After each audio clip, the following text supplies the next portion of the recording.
Hello दोस्तों, हम लोग पिछली क्लास में देखे थे ईडी बराबर ए आर बटा A R minus M R का जो फॉर्मूला है उससे संबंधित एक प्रश्न बनाए थे। तो वही प्रश्न को हम लोग ये दो अन्य फॉर्मूला जो बच गया वही दोनों फॉर्मूला से कैसे बनेगा प्रश्न। क्वेश्चन हम लोग देखते हैं। मान लीजिए मेरा क्वेश्चन है, जो पिछला क्वेश्चन था वही क्वेश्चन को लेते हैं। क्वेश्चन P इक्वल टू क्या था, 50 रुपया।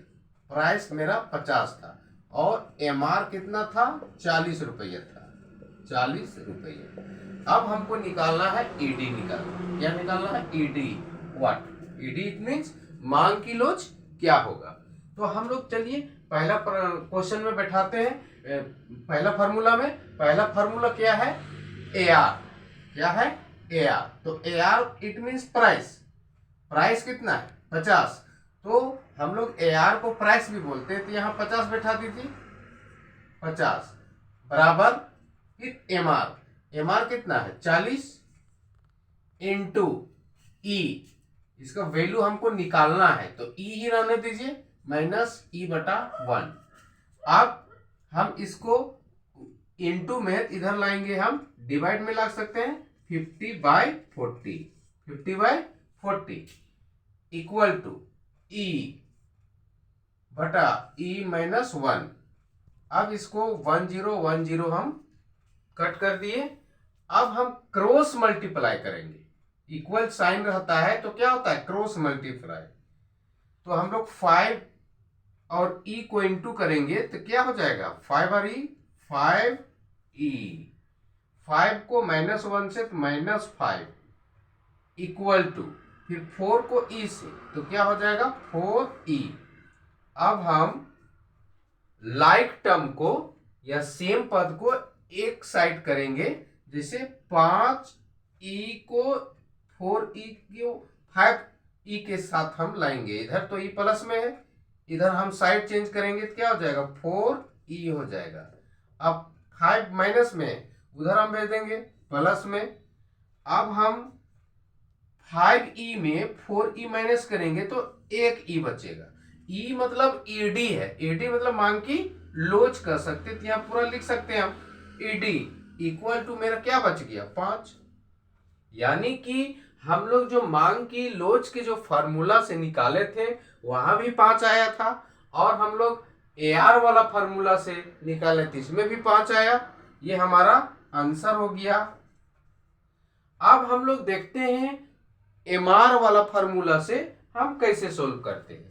तो एम आर वाला फार्मूला में हम एम आर के जगह में जो एम आर का वैल्यू आया है उसको हम पुट करेंगे। तो एम आर फर्स्ट में है, एम आर कितना वैल्यू मेरा दिया हुआ 40। उसके बाद यह फार्मूला क्या है, इक्वल का साइन है। उसके बाद ए आर है, ए आर मतलब प्राइस, तो प्राइस मेरा 50 रुपया है इनटू ई। तो ई का वैल्यू हमको निकालना है, नहीं मालूम है तो ई ही लिख दीजिए। अब हम इसको 50 यहाँ इंटू में है, गुना में है, 50 को हम डिवाइड में कर सकते हैं, 40/50 बराबर वहां ई माइनस 1 फिर ई। अब 1010 हम कट कर दिए, फिर क्रॉस मल्टीप्लाई करेंगे।